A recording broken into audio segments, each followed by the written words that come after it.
16e journée de Ligue 1. Je sais pas ce que vous en pensez, mon petit Thomas, mais le grand vainqueur. Non, mais je pense toujours à ça. C'est du bizutage, c'est pour jouer au Non, handball. même Didier, il a jamais le gros ballon. Le grand vainqueur, c'est qui de cette 6e journée de Ligue 1? L'Olympique Lyonnais, surtout Rémi Garde. J'ai l'impression que c'est Rémi Garde, seule équipe invaincue.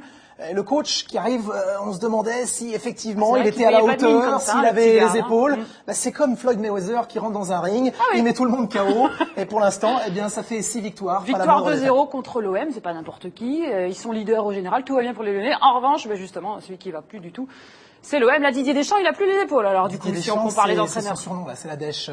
Il y a eu un système qui a marché. Lanterne rouge, c'est la première fois depuis 2005. Contre l'Olympiakos, un petit but à 0 à Athènes, sans Athènes, hein, c'est fini ça. Il est parti en Angleterre depuis un moment. Et puis là, on se disait, il y avait peut-être quelques certitudes. Lucho González qui se met à jouer énormément offensif. Valbuena, d'habitude, il prend le couloir. On l'a pas vu sur son couloir une seule fois. Il repiquait dans l'axe. Je sais plus à quoi. On sait pas ce qui se passe avec les Marseillais, mais ça va pas durer longtemps, moi j'imagine. Ça peut pas durer éternellement. Ils peuvent pas rester sur une saison sans victoire. Toujours pas de victoire en Ligue 1. On rame.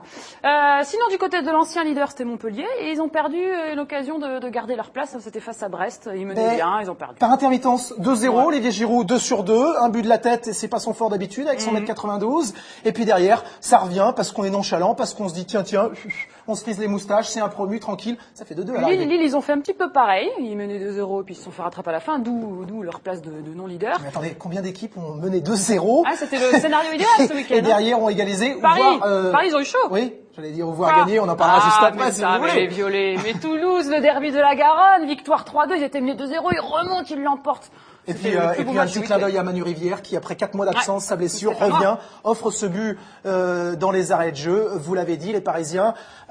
Camboiré a dit en conférence de presse, beau coaching, on ne peut pas tout gagner. Ne nous attendez pas déjà champions. Ouais, mais enfin 2-2 contre un promu. Et puis à souligner les premières victoires quand même pour Valenciennes et pour Nice, c'est bien joué. Nancy et Brest, on attend toujours, on compte sur vous la semaine prochaine. Pourquoi pas, comme il y a 2 journées d'ici la semaine prochaine, peut-être que vous arriverez à remporter un petit match. Ça va enchaîner dès mardi, 7e journée.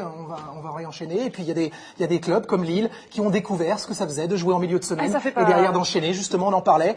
2-2 contre Moscou en Ligue des Champions et derrière on dit toujours c'est une petite équipe de Sochaux parce qu'elle est pas très bankable. C'est une super équipe de Sochaux. Marvin Martin, Riyad Boudbouz. Il fallait qu'ils soient éliminés de Ligue Europa pour être bon en Ligue 1, c'est ça. Bon.